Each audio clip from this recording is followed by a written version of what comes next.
wanted to start off kind of introducing who you are, but we're going to kind of list off a little of the achievements and results that you've accomplished so far in the sport, specifically speaking of snowboarding.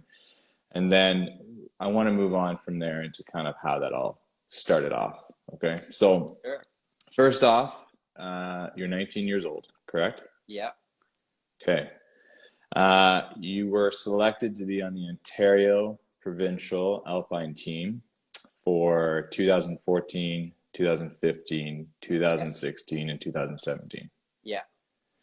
4 years. So when you were selected at 2014, you were only 14 years old.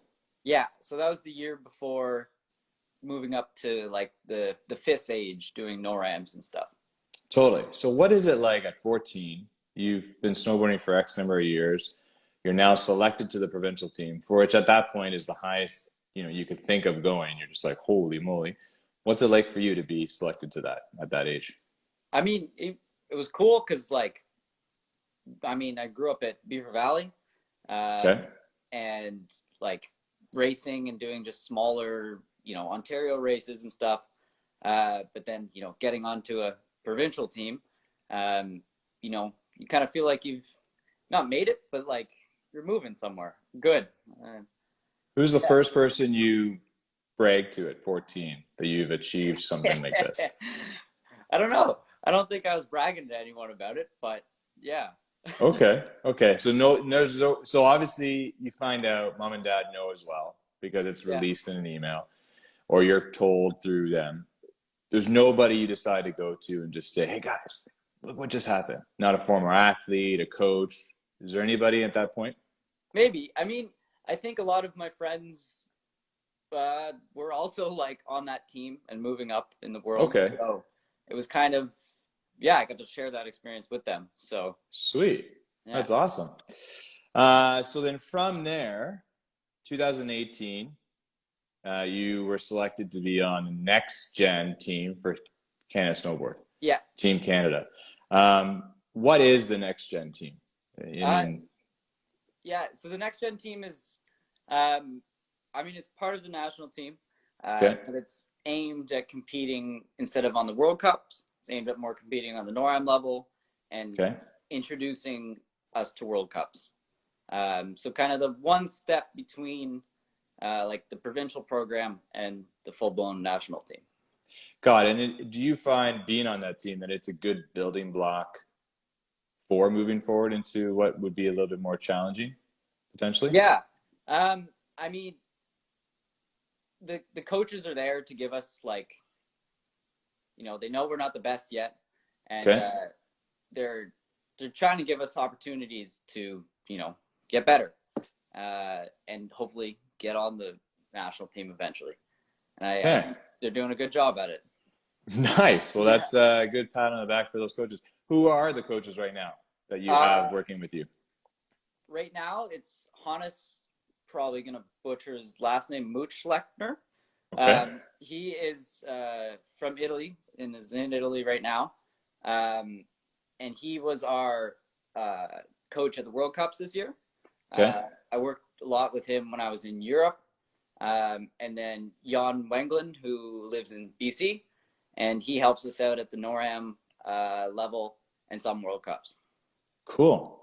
And Yeah. I'm assuming between the two of them, obviously being able to be those national team coaches, they must have a ton of experience of what they in this particular sport. Yeah, it's been cool working with them and learning from them. Nice. Do you find you get a lot of time with them to sit down, maybe one on one, and try and pick their brain of what they've been through and what they're doing? And kind of, does it help if you're able to do that It while you're does. moving this path? It helps working like and talking to them as well as some of the older athletes out there. Just getting to know like what they've experienced and like how they can help me through it. Yeah. Cool. That's awesome. That's really neat.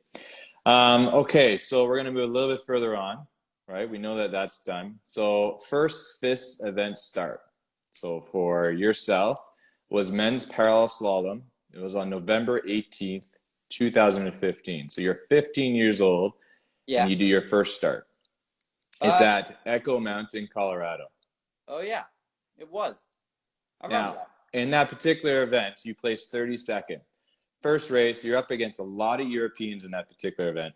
Yeah. What's it like to be 15? You're not competing in Canada, your first event. Your first event's in the States. You're traveling down to Colorado. You're now competing against, you look at the list and you see, holy, there's a lot of people here that are really good. What's that like for you? Are you intimidated at all, or are you just extremely excited just to be there? I think it was a little bit of both. I mean, once again, I had a lot of my friends there who were kind of all in this experience together. Our first, NORAM race. A lot of those like big names, when I look back on it, I didn't even know they were big names then. That's awesome. But now looking back, I'm like, whoa, those were some fast guys. I was definitely, I was probably definitely like very excited. I think me and my friend who's also on the national team, Arnaud, we started the last pairing together. And that was a cool experience, being able like racing with him through growing up and then starting this new kind of chapter together. Nice. Cool. So would you say that a lot of the way you've been enjoying the sport is the fact that there's a lot of friends in it for you? Totally. I wouldn't stay in it unless, I had friends in it and got a big group of them, which is great. With everyone trying to compete against each other, do you still find that in the sport there is still that huge camaraderie of friendship outside of the moment of the race? Maybe not necessarily right before because they're getting ready, but like once the race is done, is there kind of like that, let's also all have a good time? Yeah, I mean, it's almost, my best races are racing like some of the guys I know the best. And like, there's obviously tension while you're racing, but after it's great to like, be able to talk about it and have fun. Go back to the house and do whatever together, Totally. Yeah. Now, just because we're talking about a couple terms that some people might not know, so parallel slalom or parallel giant slalom, what does that mean? Those words. I'll start with parallel giant slalom. It's a snowboard race through gates like ski racing. You go head to head, so there's one red course, one blue course, and they're identical courses. And you basically qualify by going down each course, and then the top 16 get to go race head to head in the afternoon. And that's kind of the real race. And then it's 1 versus 16, and first one to the bottom wins. So when you say the real race, you're basically referring to the morning is qualification. You're trying to move on to the afternoon, and now you've achieved the afternoon. If you've got the ability to make that happen, that's when it's time to go for the podium. Very cool. Very cool. And then so GS, longer gates, faster, and then slalom, tighter gates, more technical. That's the only difference. How many gates could you see on a slalom course? Oh, I'm not a good person to ask that question too. That's fair. Like upwards of 20, 30. I don't really even know a number. I couldn't tell you.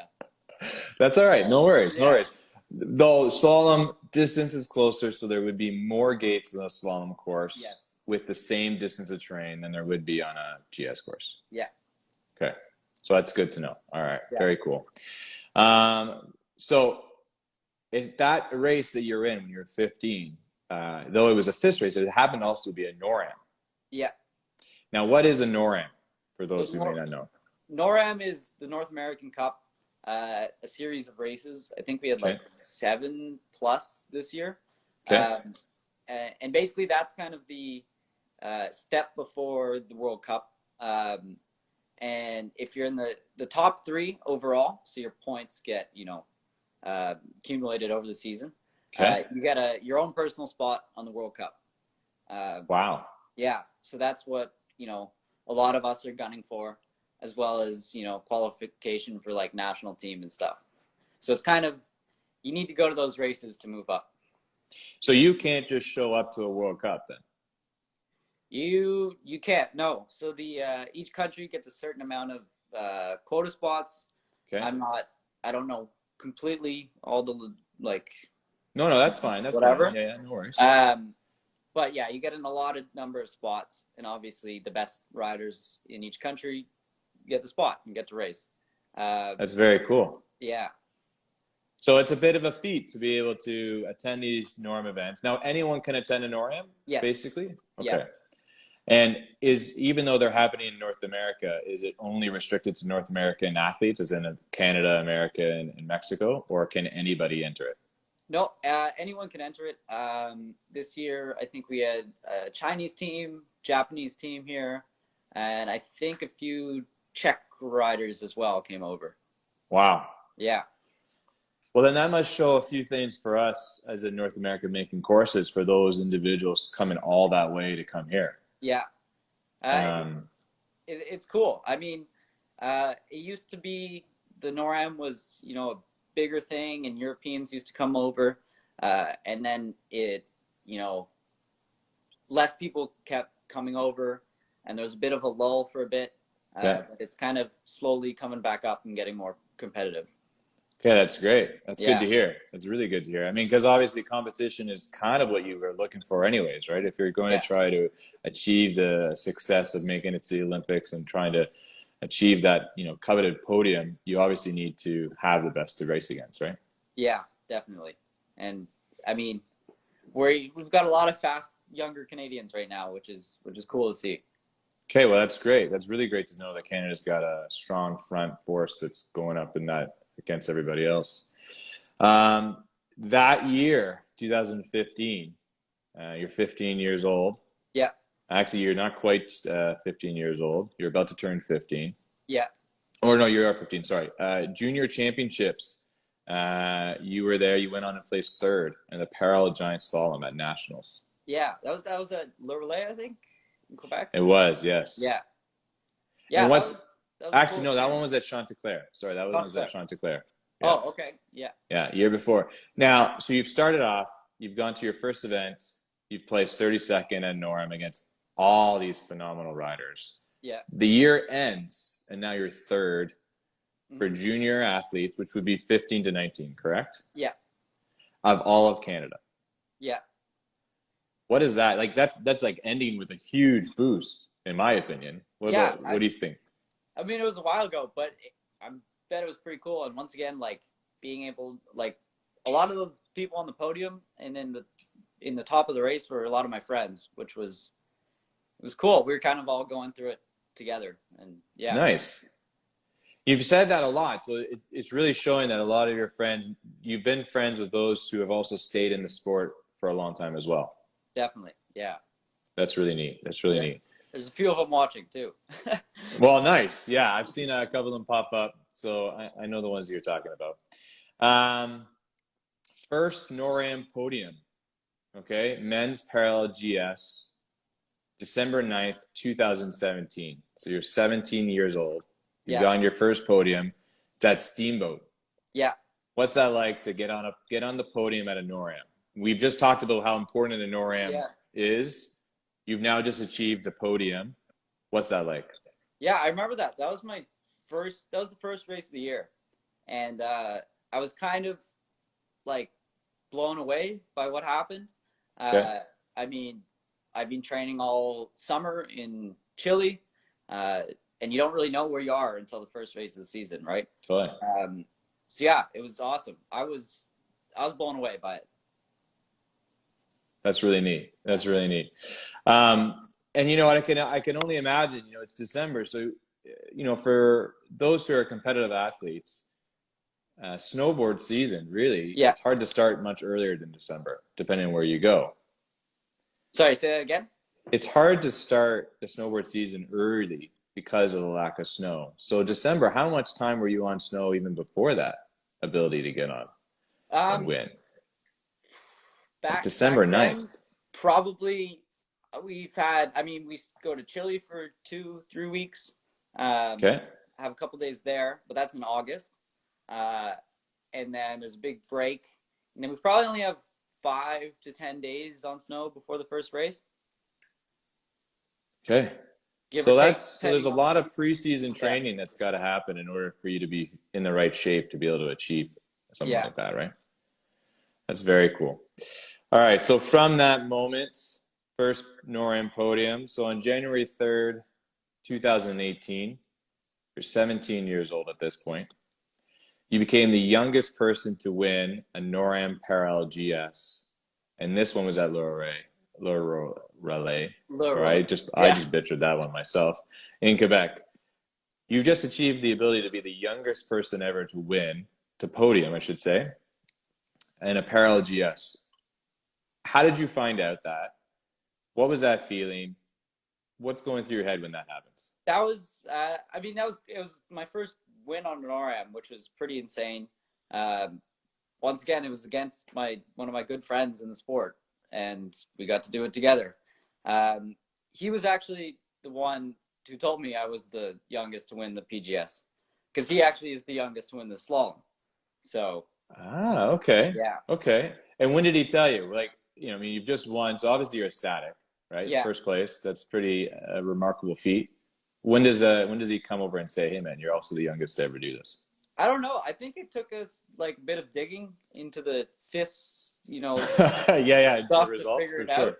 I didn't do that. He did it. He likes doing that, and I don't know when. Yeah, but That's really cool. That's really cool. And I mean, obviously, for everyone who just found out, and for myself, I mean, that congratulations on that, because I mean, yes, that's a record that can be beaten. Someone can yeah, try, but to be 17, to be correct, we can only enter the event at 15. yeah, Correct? yeah, So you mean you're basically 2 years into competing, and now you've just achieved the ability as youngest person to win yeah. against a lot of people. So big props on that. Thank you. Uh, your first FIS Junior World Championships podium. Okay, so Junior Yeah, Worlds up against all the other 15 to 19-year-olds in the world. hmm, You've podiumed in parallel slalom, yeah, April 3rd, 2019. So at this point, you're still 18 years old, yeah, right? And this was in Slovenia. yeah. What's that like to That get was your first podium? it was it was incredible. Like, it was one of my best days in snowboarding. I mean, I talk about it a lot. I liked that day. It was I that was my first real like finals and everything in Europe. The day before didn't go too well, and it was the last race of the year, and I was just, I wanted to go for it, and everything just pretty much went to plan until the last race. But that happened. But it was great. That, and I know what you mean. Obviously, you say the last race because obviously the goal was first. Yeah, Though at that same time, to be representing Canada in the yeah, Junior Worlds, going all the way over to Slovenia, which is not, it's not an easy trek. You have to fly all the way over there. You now have to change your ability to go to that time zone opposed to the one that we're on right now. hmm, You have to eat properly, get yourself prepared to show up and do that. I mean, that's a pretty remarkable ability for you to be able to achieve that. yeah. And it's taken some time to get used to being over in Europe and experiencing different things, not knowing the language, and yeah, Yeah, I mean, right now we're gonna get to that in a second, but there's obviously more to talk about with Europe and the challenges that you have to deal with. So we'll get to that in a few minutes. First World Cup start. So obviously, you've just yeah, done the Junior Worlds, you've placed second. The following season, so this is now 2019, right? So basically, not even a whole year because you're in April. We're yeah. now into January 2019, January 8th. You're in Austria. You do your first World Cup start. That was What Tagestein. is that? Yeah, it was crazy. I mean, that hill it's very steep. Okay. Um, it's at night. There's lights. There's a huge crowd. It's probably my favorite World Cup event of the year. Um, and I was freaking out. Like, it was very nerve wracking being at the top of such a steep hill. Um, all these people who I know are very fast. I don't know any of them, and just pulling out of the start gate, the like a flashbang went off, and I saw nothing. It was all a blur. I don't remember the run whatsoever. Wow. Yeah. Now that race, is it during the nighttime? Is that what you said? The qualifying is in the afternoon, evening-ish, and then you race at night. Yeah, if you make it to That's the kind of final. neat. That's kind of cool to It race at is. night. Under the lights, there's a big party going on at the bottom. It's awesome. So, would you say that the amount of fans that can come out to a World Cup event, specifically, let's speak of Europe, Yeah. is it huge? Like, do you get a ton of people? I wouldn't call it huge. It's definitely surprising. Like people, I mean, I don't know if they're watching me, but they're watching the top competitors race, and there's a lot of people. Wow. Yeah. Now, at a pretty popular ski event, you would see a lot of people with cowbells. Yeah. Do you find that that same tradition carries over to alpine snowboarding, specifically being in Europe? A little bit. At some of the races, they like someone always has a siren, like a thing that they crank up, Yeah. and yeah, I think in Slovenia it's a big one. Whenever there's a Slovenian going down the course, the Okay. siren's going, and yeah, That's awesome. it's fun. That's kind of like a home crowd favorite, right? Yeah, We're gonna play all the right stuff for that person. They're gonna be like, yeah, "Yeah, okay, I got this." yeah, That's really cool. Um, okay, so a couple other great feats coming up. You finished third overall in NORAM points, so cumulative points in yeah, 2018-2019 season. yeah. That's so with that right there, 2018 being third overall, that's what got you to the World Cup for 2019. It was. Yes? Yeah, with that I got my own spot and was able to use it and go over to Europe and race as much as I can, and in Canada because we had a race there or this year. We did. We did. Yeah, You're right. And we're going to get to that one. Now, when you say you got to use your own spot, what do you mean by yeah. that? So with the top three, uh, Okay. overall you're allowed to. Well, you get your own personal spot, so it can't be Okay. given to anyone else. It's not from your country; it's yours that you can use and race whenever you want at a World Cup for that 1 year. Okay. And that allowed me to go to most of the races and get experience. And yeah, That's awesome. That's really cool. Now, does that also give you free flights to these races? it does not. What about accommodations? Nope, Food? nope, Lift tickets? nope. Okay.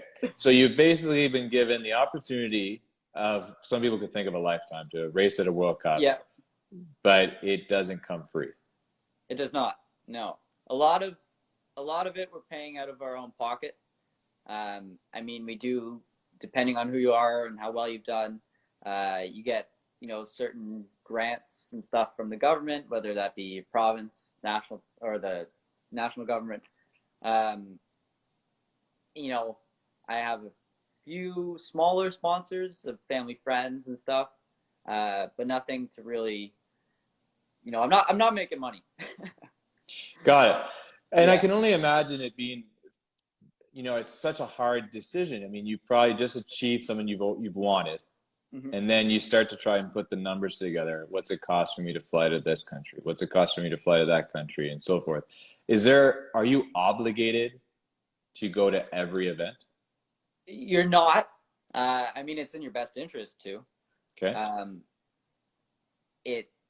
I mean, I'm kind of still in the stage of getting experience, Yeah. so that I can perform in the future. Um, but yeah, it's tough financially going everywhere and competing. You said you had a few people helping you out, and a few sponsors. Yeah, um, Northcard Loyalty and Payment Solutions, Okay. and Active Business Services. Um, Nice. Two of them are family friends who have helped me out through my short career. Okay. Yeah. That's really cool. And what is it?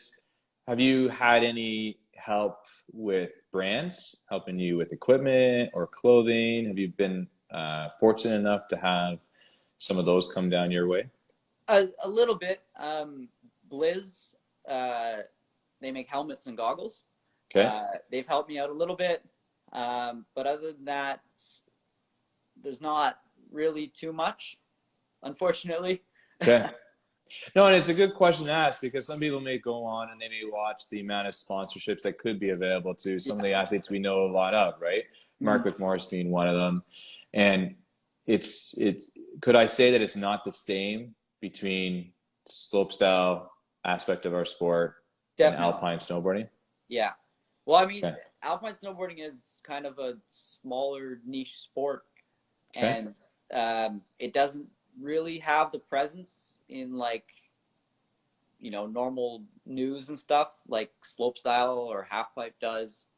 So yeah, we're not shown to the public quite as much. Though it's a little different. Not to say that Canada doesn't cherish this amazing sport and also the excitement, because we'll get to the Blue Mountain World Cup that we had and the amount of fans that came out to that.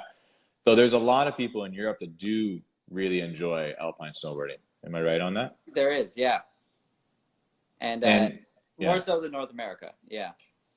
And I mean, that's probably a little bit true to the ski racing side of things too. There's a lot of people who just enjoy that speed, the rush, the excitement of going through a gate and how fast can they make it happen and how do they hold on when the conditions are just the worst you could possibly ask for, right? Yeah. What's it like for you to just get on an alpine snowboard, some people would call it a hardboard, and just go and do turns? It's great. I mean, some of my favorite days snowboarding are at Beaver Valley when it's sunny. You're with your friends and you're just turning just all day. It's great. It's great. I don't know how else to describe it. Like no. I do like, you know, riding a normal snowboard, a soft board. Yeah. But at the same time, I love being able to, you know, turn and like use the equipment to my advantage. And yeah.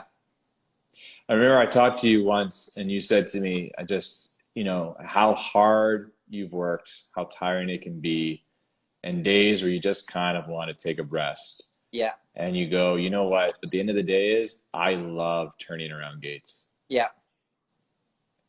And I thought to myself, I go, that's obviously someone who's got true passion for this sport and true passion for doing that activity. I mean, it's obviously not, it's not lucrative. You're not walking around with amazing cars and watches and homes, right? You're spending a lot of your money to be able to go anywhere. You're working hard to make that happen.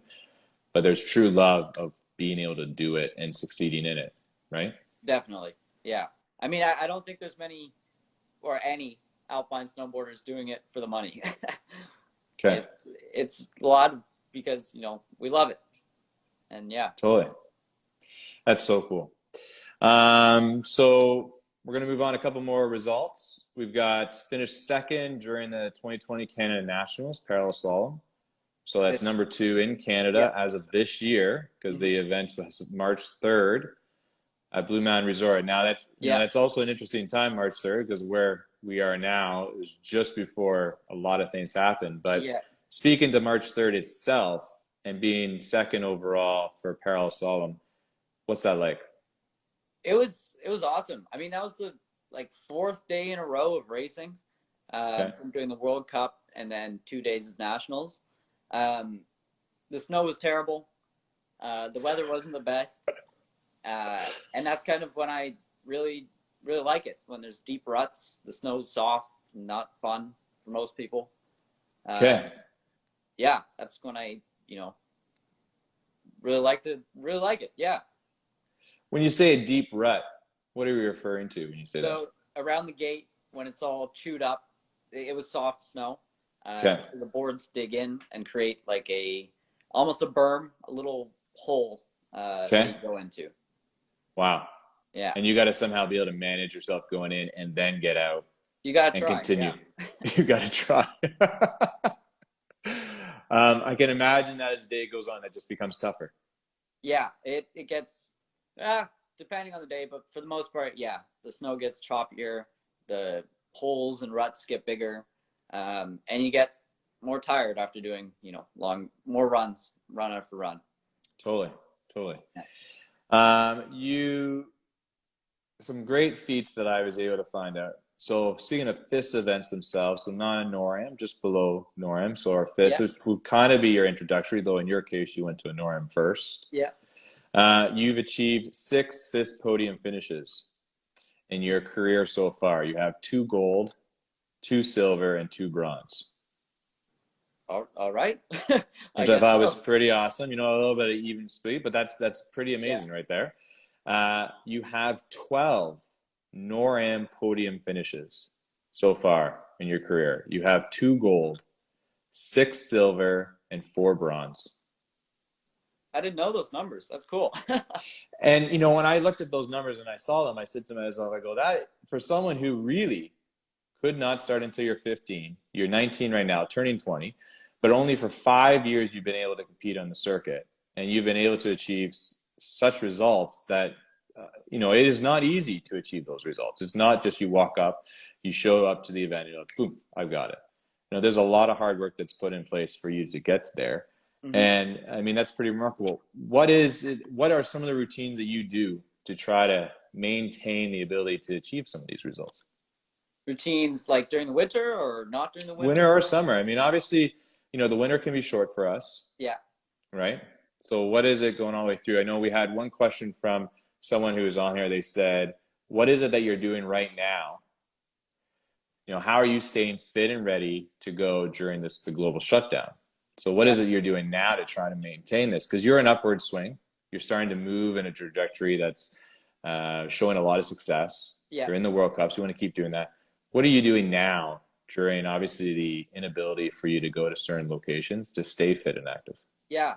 I mean, it's tough. It's tough to, get the motivation right now, especially because I can't go to my gym, which I would have been like 3, 4 times a week. Um, and so I do have a training plan that I'm supposed to do here at home. But once again, it's tough to do. Probably should be doing it a little bit more. And then when it's nice out, I get out and ride my bike as much as I can, whether that's mountain biking or road riding or whatever. We showed a lot of photos that you were able to share with us Yeah. through promoting us talking to you. And a lot of those photos are you on your bike because, you know, that's something that you also really, really enjoy doing. Yeah. What is mountain biking to you, and how does that help you, if it does, with your progress and your pursuit of excellence in snowboarding? Well, I mean, I love it. I love being able just riding through the trees, going down over jumps and whatnot. Um, Going out for a 2 hour ride, coming back and feeling tired and you don't want to do anything else. I love that feeling. And I think a huge part of it is there's lots of crossover in terms of the turning and maneuvering the bike over to snowboarding. Like it's the same kind of overall idea for the angles and stuff, turning a bike as well as turning a snowboard. And you just get that rush of like going fast through a turn in biking the same as you do in a snowboard, I think at least. Cool. That's really neat. And obviously, with snow season being short and bike season also kind of being the same, Yeah. it's the ability for you to stay as active as possible throughout the year, right? Yeah. There's, I mean, I don't really have a huge off season, right? I mean, I go from snowboarding when I can't snowboard, I go biking, and it kind of keeps me active and doing something all the time, which I think I need. Yeah. Well, I think Yeah. everyone could use a little bit of that excitement. Now, Yeah. you said a little bit just a minute ago, you said how, you know, you probably should be doing more, Yeah.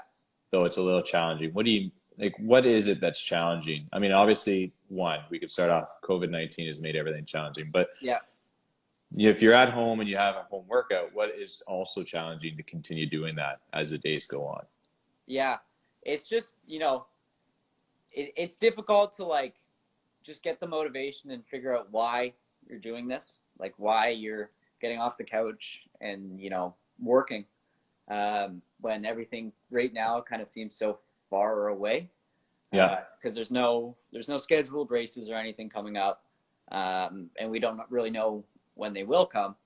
But you just need to kind of wrap your head around the idea that like, you know, I need to do this to get better, and I'm gonna, you know, I'm gonna like it after I do it. Yeah. I like that. I like that. Um, so I think my last question I wanted to ask you, sticking to a little bit on the COVID front. So I believe it was March 12th.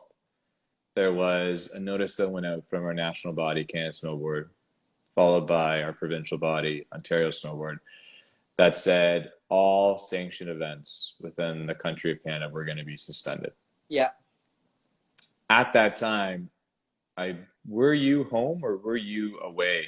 I don't know the exact dates, but before this all went down, we kind of we went to Europe to finish Yeah. off the last of the season. And at that point, everything was still kind of on. We went to a Europa Cup in Austria, raced there, and then yeah, we had to come home because everything was kind of, you know, shutting down. And we figured out Junior Worlds was canceled, and all the rest of the World Cups were canceled. So we had to cut the season like a month short. And I mean, obviously, we all want to stay safe and we want to do whatever we can to stop others from being ill. Though, as an athlete, you're working so hard to try to achieve certain goals and try to Yeah. achieve certain aspects. And those last few races might have been, you know, especially the Junior Worlds. You know, you're trying to repeat what you've done in the Yeah. past. You're trying to achieve that, and in, you know, within a blink of an eye, almost everything stopped. Yeah. You know, within really a period of a couple of days, more events were closed down and shut down, and preventing people from being able to attend. So, what does that do for you? Like, how do you prepare yourself for whenever we can get back on snow? You know, like I'm hoping to be able to get back on snow in Chile this August. That would be the next time I can do it. Yeah. I mean, it's looking unlikely right now, but I'm hoping for the best. And, you know, just keeping busy and getting like as fit as I can in the meantime, and just waiting for the next time to get on snow and start training again. Is this one of the longest periods of time that you've had from being able to be on snow? It'll probably be, yeah. Unfortunately. Yeah, no, completely. And because I mean, most athletes would be doing a training camp in May, end of April, May. Yeah. Right. Try and stay on snow. Yeah, we would have gone to Alberta and hopefully done something with the idea to kind of shorten those periods of being off snow. Yeah. As much as we can. But totally. This, with the huge break, and, you know, I guess fortunately, you're not really missing out on anything because no one across the world can really get on snow. Yeah. Which is one good thing, I guess, to take out of it. If you can't, you know, no one else is able to train either on snow. Totally. And everyone's having their own hurdles that they're trying to go through to try to stay active and relevant for what's coming forward. I like that. Well, Mike, I got to say there's probably another gazillion questions I could ask you and talk. I mean, there's so much to talk about when you started the sport and where we're moving through. I think we got to have you back. What do you think about that? Sure. Love to. Okay. This was fun. So, yeah, no, and it's great. And you know what? It's really nice for people to be able to come on and listen to what an athlete is trying to achieve. I mean, you're in that middle position where you're at the next gen level, you're working towards the national team. And not only that, you had said to me that you do have goals that you're trying to achieve for 2026 Winter Olympics, and that you really want to be able to have that something to go for. And obviously those goals aren't going to happen with you not working hard and continuing to do what it is. The results are showing. It looks like you're in the right direction. I mean, so. Results are there, right? They're easy to find. It's easy for me to see, and I think you're doing great, man. So thank you so much for taking some time to spend it with us and chat about how you achieved all these great goals.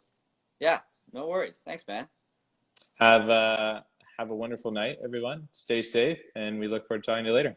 See you, Mike. See you guys.